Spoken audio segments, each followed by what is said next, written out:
ಅಕ್ರಮ cylinder refilling ದಂಧೆ.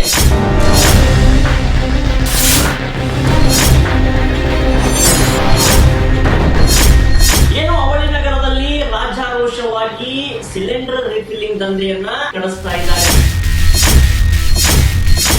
ಅಮಾಯಕರು ಮಾತ್ರ ಪೊಲೀಸ್ ಇಲಾಖೆ ಕಣ್ಣಿಗೆ ಕಾಣುತ್ತಾ ಅಂತ ನಮ್ಮ ನೇರವಾಗಿ ನಮ್ಮ ನ್ಯೂಸ್ 88 ತಂಡದಿಂದ ಪ್ರಶ್ನೆಯನ್ನು ಮಾಡ್ತಾ ಇದ್ದೀವಿ.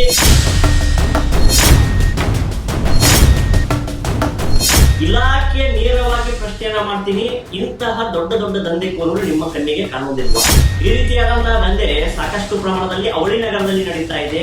ಇವತ್ತು 7 ಜನ, 8 ಜನ, ನಾಳೆ 10 ಜನ.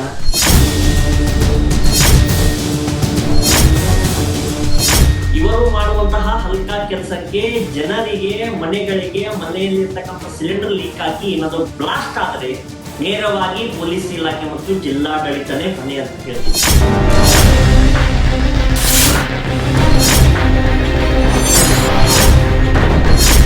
ಹುಬ್ಬಳ್ಳಿಯಲ್ಲಿ ನಿಲ್ಲದ ಅಕ್ರಮ ಸಿಲಿಂಡರ್ ರಿಫಿಲಿಂಗ್ ದಂಧೆ. ಇನ್ಸೈಡ್ ಸ್ಟೋರಿಗೆ ಸ್ವಾಗತ. ನಾನು ಗಣೇಶ್ ಹಿರೇಮಠ.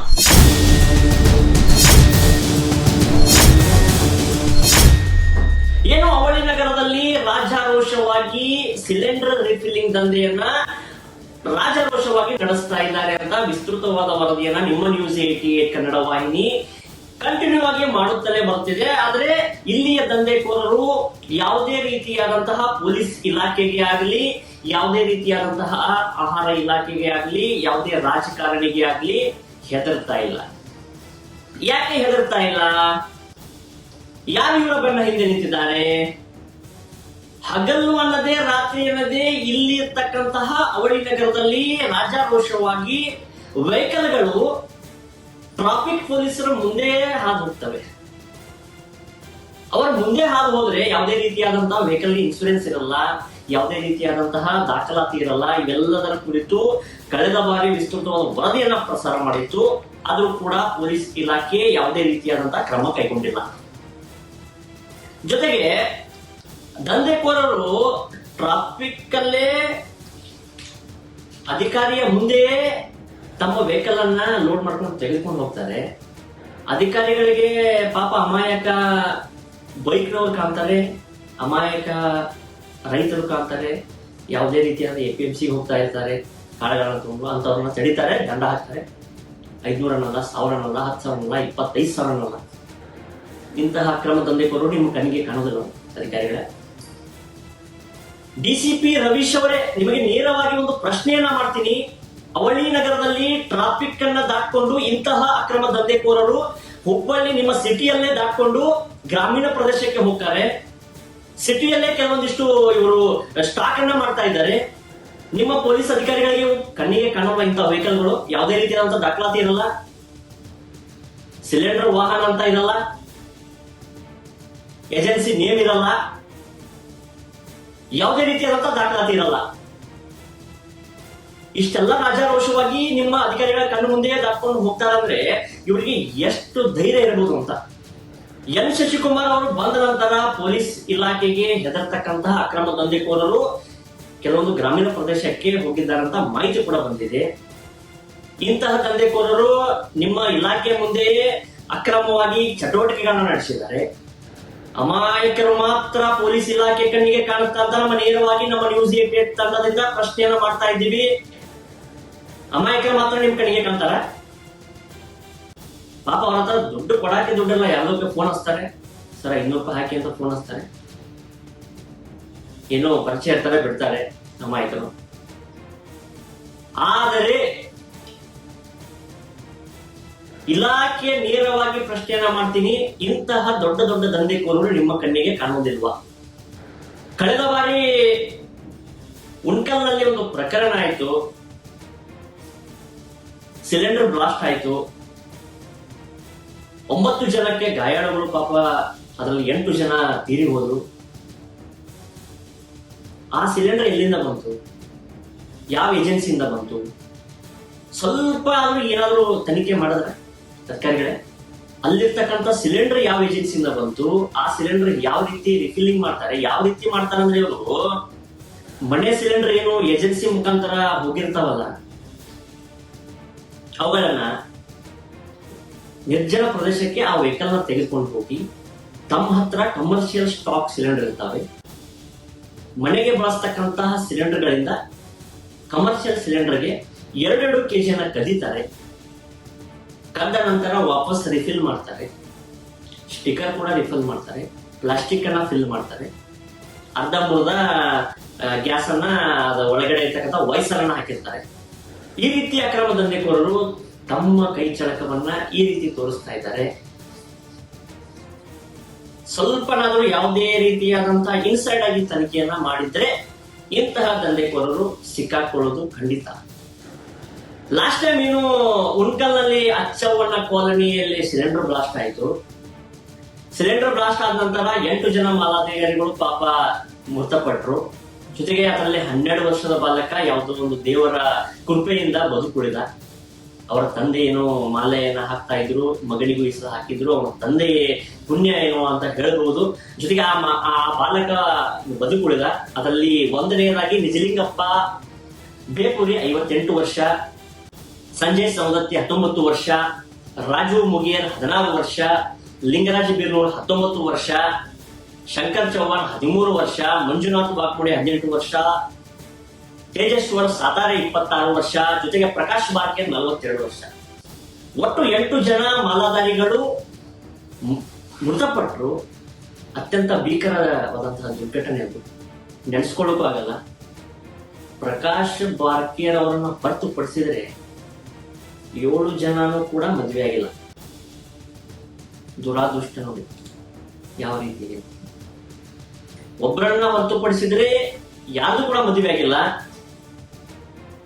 ಇದರಲ್ಲಿ ತಂದೆ ಮತ್ತು ಮಗ ಏನಿದ್ರು ಇಬ್ರು ಕೂಡ ಮಾಲೆ ಹಾಕಿದ್ರು, ಪ್ರಕಾಶ್ ಬಾರ್ಕೇರ್ ಮತ್ತು ವಿನಾಯಕ್ ಬಾರ್ಕೇರ್. ಪ್ರಕಾಶ್ ಬಾರ್ಕೇರ್ ಧಾರವಾಡದ ರಾಯಾಪುರದಲ್ಲಿರ್ತಕ್ಕಂತಹ ಕೃಷ್ಣನ ಏನು ಇಸ್ಕಾನ್ ಸಂಸ್ಥೆ ಇದೆಯಲ್ಲ, ಆ ಸಂಸ್ಥೆಯಲ್ಲಿ ಬಿಸಿ ಊಟ ತಯಾರಿಸುವಂತಹ ಕೆಲಸವನ್ನು ನಿರ್ವಹಿಸ್ತಾ ಇದ್ರು.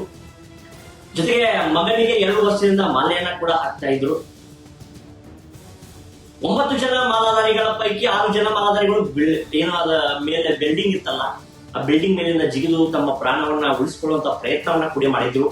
ಆದ್ರೆ ಪ್ರಕಾಶ್ ತನ್ನ ಪ್ರಾಣವನ್ನ ಲೆಕ್ಕಿಸದೆ ಅಲ್ಲೇ ಉಳಿದುಕೊಂಡು ತನ್ನ ಮಗನನ್ನ ಬೆಂಕಿಯನ್ನು ಲೆಕ್ಕಿಸದೆ, ಯಾವುದೇ ರೀತಿಯಾದಂತಹ ಪ್ರಾಣವನ್ನು ಲೆಕ್ಕಿಸದೆ ತನ್ನ ಮಗನನ್ನ ಉಳಿಸಿಕೊಂಡು ತಪ್ಪಿಕೊಂಡು, ನೀವು ಫಿಲ್ಮ್ ಅಲ್ಲೆಲ್ಲ ನೋಡಿರ್ತೀರ, ಆ ಎಲ್ಲ ಇನ್ಸಿಡೆಂಟ್ ಕೂಡ ಇಲ್ಲಾಗಿದೆ. ವಿನಾಯಕನ ರಕ್ಷಣೆ ಮಾಡಿದ್ರು ಪಾಪ ಅವರ ತಂದೆ ಪ್ರಕಾಶ್ ಬಾರ್ಕೇರ್. ನೆಕ್ಸ್ಟ್ ಸಂಜಯ್ ಸವದತ್ತಿ ಎಂಬುವರು ಮೊದಲನೇ ಬಾರಿ ಮಾಲೆಯನ್ನ ಧರಿಸಿದ್ರು, ಸೈನಿಕನಾಗುವ ಕನಸನ್ನ ಕೂಡ ಹೊಂದಿದ್ರು.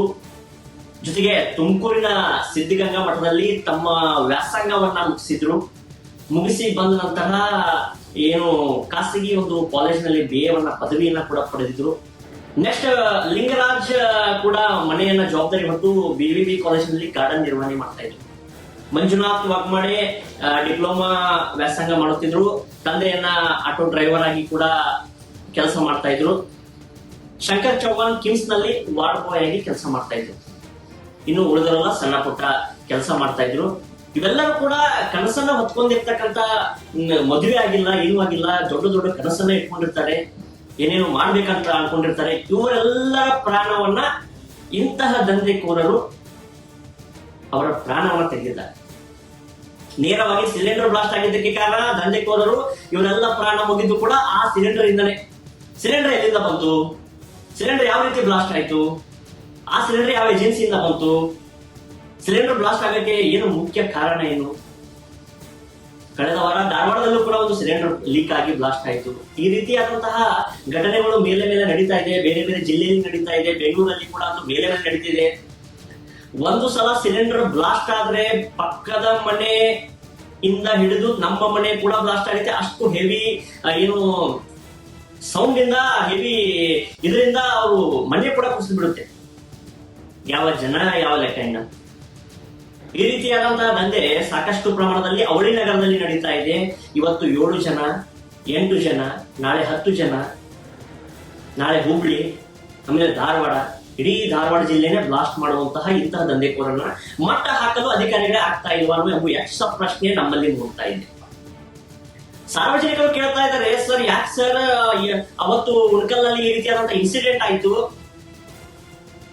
ಎಲ್ಲರೂ ಕೂಡ ಅಧಿಕಾರಿಗಳು ಬಂದ್ರು, ರಾಜಕೀಯ ವ್ಯಕ್ತಿಗಳು ಬಂದ್ರು, ಕೆಲವೊಂದಿಷ್ಟು ಅವರಿಗೆ ಅನುದಾನವನ್ನ ಕೊಟ್ಟರು, ಸಮಾಧಾನ ಪಡಿಸಿದ್ರು, ಮುಂದೆ ಜೀವ ಹೋಗಿಬಿಟ್ಟಿದೆ, ದುಡ್ಡು ತಗೊಂಡು ಏನ್ ಮಾಡೋದು? ಎಲ್ಲರಿಗೂ ಒಬ್ಬರೇ ಮಕ್ಕಳು, ಒಬ್ಬೊಬ್ಬರೇ ಗಂಡ್ಮಕ್ಳು ಎಲ್ಲರ ಮನೆಯಲ್ಲೂ. ಗಂಡ್ಮಕ್ಳೇ ಹೋದ್ಮೇಲೆ ಏನ್ ದುಡ್ಡು ತಗೊಂಡು ಏನ್ ಮಾಡೋದು?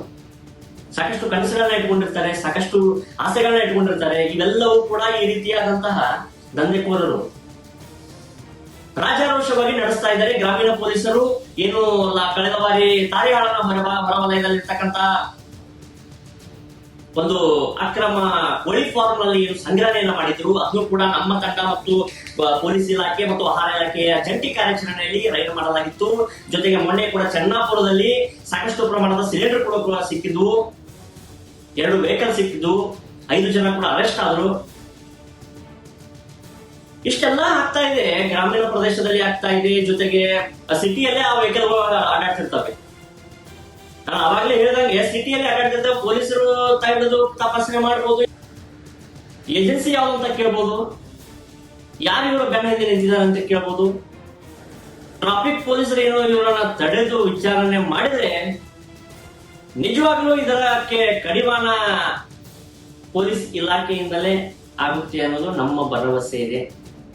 ಜೊತೆಗೆ ಇಂತಹ ಕದಿಮರನ್ನ ಅರೆಸ್ಟ್ ಮಾಡಿದಿರಿ, ಎಲ್ಲವನ್ನ ಕೂಡ ತಪಾಸಣೆ ಮಾಡಿ, ಏನು ಟ್ರಾಫಿಕ್ ಪೊಲೀಸರು ಏನು ತಮ್ಮ ಎಲ್ಲ ವೆಹಿಕಲ್ ಗಳನ್ನ ಚೆಕ್ ಮಾಡ್ತಾ ಇರ್ತಾರೆ. ಇಂತಹ ಸಿಲಿಂಡರ್ ವೆಹಿಕಲ್ ಗಳು ಬಂದ್ರೆ ಅದರ ದಾಖಲಾತಿ ಇರ್ಬೋದು, ಯಾವ ಏಜೆನ್ಸಿ ಇರ್ಬೋದು, ಸಿಲಿಂಡರ್ಗೆ ಸಂಬಂಧಪಟ್ಟಂತ ಡಾಕ್ಯುಮೆಂಟ್ಸ್ ಇರ್ಬೋದು, ಇವೆಲ್ಲವನ್ನ ಚೆಕ್ ಮಾಡಿದ್ರೆ ಮಾತ್ರ ಇದಕ್ಕೆ ಕಡಿವಾಣ ಹಾಕಲು ಸಾಧ್ಯ ಅಂತ ಹೇಳ್ತೀವಿ. ಜೊತೆಗೆ ಆಹಾರ ಇಲಾಖೆಗೆ ಆಗಿರ್ಬೋದು, ಪೊಲೀಸ್ ಇಲಾಖೆ ಆಗಿರ್ಬೋದು, ಎಲ್ಲರೂ ಕೂಡ ಜಂಟಿಯಾಗಿ ಇದರ ಹಿಂದೆ ನಿಂತರೆ ಮಾತ್ರ ಇದಕ್ಕೆ ಕಡಿವಾಣ ಹಾಕಲು ಸಾಧ್ಯ. ಯಾಕಂತಂದ್ರೆ ಇಂತಹ ದಂಧೆಕೋರರು ಹಗಲು ಏನಲ್ಲ, ರಾತ್ರಿ ಏನಲ್ಲ, ಒಂದು ಅಕ್ರಮವಾದ ಪ್ರದೇಶದಲ್ಲಿ, ನಿರ್ಜನವಾದ ಪ್ರದೇಶದಲ್ಲಿ ಅಕ್ರಮ ಚಟುವಟಿಕೆಗಳನ್ನ ರಾಜಾರೋಷವಾಗಿ ನಡೆಸ್ತಾ ಇದ್ದಾರೆ. ಅವಾಗಲೇ ಹೇಳಿದಂಗೆ ಗ್ರಾಮೀಣ ಪೊಲೀಸ್ ಠಾಣೆ ಪೊಲೀಸರು ಸಾಕಷ್ಟು ಹಗಲು ರಾತ್ರಿ ಎನ್ನದೇ ಶ್ರಮಿಸಿ ಕಳೆದ ವಾರ ಅವರಿಗೆ ಕಡಿವಾಣವನ್ನು ಹಾಕಿದ್ರು, ಅರೆಸ್ಟ್ ಮಾಡಿದ್ರು, 2 ವೆಹಿಕಲ್ ಗಳನ್ನ ಸೀಸ್ ಮಾಡಿದ್ರು, 200ಕ್ಕಿಂತ ಹೆಚ್ಚು ಸಿಲಿಂಡರ್ ಗಳನ್ನ ಕೂಡ ಸೀಸ್ ಮಾಡಿದ್ರು. ಇಂತಹ ಪ್ರಕರಣ ಮೇಲಿಂದ ಮೇಲೆ ಆಗ್ತಾ ಇದೆ. ದಂಧೆಕೋರರು ಹೆದರ್ತಾ ಇಲ್ಲ. ಏನಾದ್ರೂ ಹೆಚ್ಚು ಕಮ್ಮಿ ಆದ್ರೆ ಇವರು ಮಾಡುವಂತಹ ಹಲ್ಕಾ ಕೆಲಸಕ್ಕೆ ಜನರಿಗೆ, ಮನೆಗಳಿಗೆ, ಮನೆಯಲ್ಲಿರ್ತಕ್ಕಂಥ ಸಿಲಿಂಡರ್ ಲೀಕ್ ಆಗಿ ಏನಾದ್ರು ಬ್ಲಾಸ್ಟ್ ಆದ್ರೆ ನೇರವಾಗಿ ಪೊಲೀಸ್ ಇಲಾಖೆ ಮತ್ತು ಜಿಲ್ಲಾಡಳಿತನೇ ಹೊಣೆ ಅಂತ ಹೇಳ್ತೀವಿ. ಯಾಕಂತಂದ್ರೆ ಜಿಲ್ಲೆಯಲ್ಲಿ ಸಾಕಷ್ಟು ಪ್ರಮಾಣದ ಕಳೆದ 4 ತಿಂಗಳಿಂದ ರೈಡ್ಗಳಾಗಿದ್ದಾವೆ, ಸಿಲಿಂಡರ್ ಗಳನ್ನ ಸೀಸ್ ಮಾಡಿದ್ದಾರೆ, FIR ಆಗಿದ್ದಾವೆ. ಇಷ್ಟೆಲ್ಲ ಆದ್ರೂ ಕೂಡ ಮತ್ತೆ ತಮ್ಮ ಕೈ ಚಳಕವನ್ನ ದಂಧೆಕೋರರು ತೋರಿಸಿದ್ರು. ಅದಕ್ಕೂ ಕೂಡ ಗ್ರಾಮೀಣ ಪೊಲೀಸರು ಕಡಿವಾಣ ಹಾಕಿದ್ದಾರೆ. ಸಿಟಿಯಲ್ಲಿ ಈ ರೀತಿಯಾದಂತಹ ಅಕ್ರಮವಾಗಿ ಓಡಾಡ್ತಾ ಇದ್ದಾವೆ. ಇವಕ್ಕೆಲ್ಲ ಟ್ರಾಫಿಕ್ ಪೊಲೀಸರಾಗಿರ್ಬೋದು, ನಮ್ಮ ಉಪ ಪೊಲೀಸ್ ಠಾಣೆ ಅಧಿಕಾರಿಗಳಾಗಿರ್ಬೋದು, ಎಲ್ಲರೂ ಕೂಡ ಇದರ ಬಗ್ಗೆ ಗಮನ ಹರಿಸಿ ಸ್ಟೇಷನ್ ಮುಂದೆ ಓಡಾಡ್ತಾ ಇದ್ದಾವೆ, ಅಲ್ಲಿಂದಲೇ ಪಾಸ್ ಆಗ್ತವೆ. ಎಲ್ಲ ವೆಹಿಕಲ್ ಗಳನ್ನ ಚೆಕ್ ಮಾಡಿ, ಎಲ್ಲ ಸಿಲಿಂಡರ್ ವೆಹಿಕಲ್ ಗಳನ್ನ ಚೆಕ್ ಮಾಡಿ, ಎಲ್ಲಿ ಹೋಗ್ತಾ ಇದ್ದಾವೆ, ಏನ್ ಮಾಡ್ತಾ ಇದ್ದಾರೆ, ಯಾವ ರೀತಿಯಾದ ಅಕ್ರಮ ಚಟುವಟಿಕೆ ನಡೆಸ್ತಾ ಇದ್ದಾರೆ, ಜನರ ಜೀವದ ಜೊತೆ ಆಟ ಆಡ್ತಾ ಇದ್ದಾರೆ. ಮುಖ್ಯವಾಗಿ ಅಮಾಯಕರ ಜೀವವನ್ನ ತೆಗೆದುಕೊಂಡ್ರು, 8 ಜನರ ಜೀವವನ್ನ. ಅವಾಗಲೇ ಹೇಳಿದಂಗೆ 8 ಜನರ ಅಮಾಯಕ ಬಲಿಯಾದವು. ಯಾವುದೇ ರೀತಿಯಾದಂತಹ ತನಿಖೆ ಆಗಲಿಲ್ಲ, ಏಜೆನ್ಸಿ ಮೇಲೆ ಕ್ರಮ ಆಗಲಿಲ್ಲ, ಎಲ್ಲಿಂದ ಸಿಲಿಂಡರ್ ಬಂತು ಅಂತ ತನಿಖೆ ಆಗಲಿಲ್ಲ. ಮುಖ್ಯವಾಗಿ ಇವೆಲ್ಲದರ ನಡುವೆ ದಂಧೆಕೋರರು ಈ ರೀತಿಯಾದಂತಹ ರಾಜಾರೋಷವಾಗಿ ದಂಧೆಯನ್ನು ನಡೆಸ್ತಾ ಇದ್ದಾರೆ. ಇನ್ನು ಮುಂದೆ ಯಾವ ರೀತಿ ತನಿಖೆ ಮಾಡ್ತಾರೆ, ಯಾವ ರೀತಿ ಇದಕ್ಕೆ ಕಡಿವಾಣ ಹಾಕ್ತಾರೆ, ಯಾವ ರೀತಿ ಅವರಿಗೆ ಶಿಕ್ಷೆಯನ್ನ ಕೊಡ್ತಾರೆ ಎಂಬುದನ್ನ ಕಾದು ನೋಡಬೇಕಾಗಿದೆ. ಈ ರೀತಿಯಾದಂತಹ ಅಕ್ರಮ ಚಟುವಟಿಕೆಗಳ ಎಲ್ಲೇ ಕಂಡು ಬಂದಲ್ಲಿ, ನಿಮಗೆ ಏನೇ ಸಮಸ್ಯೆ ಇದ್ದಲ್ಲಿ ನೇರವಾಗಿ ನಮ್ಮ ವಾಹಿನಿಗೆ ಕರೆ ಮಾಡಿ. ನಿರಂತರ ಸುದ್ದಿಗಾಗಿ ನೋಡ್ತಾ ಇರಿ News 88 ಕನ್ನಡ. ನೀವು ನೋಡ್ತಿದ್ದೀರಾ ಇದು ನ್ಯೂಸ್ 88 ಕನ್ನಡ, ಸುದ್ದಿಯ ಜೊತೆ ಸದಾ ನಿಮ್ಮೊಂದಿಗೆ.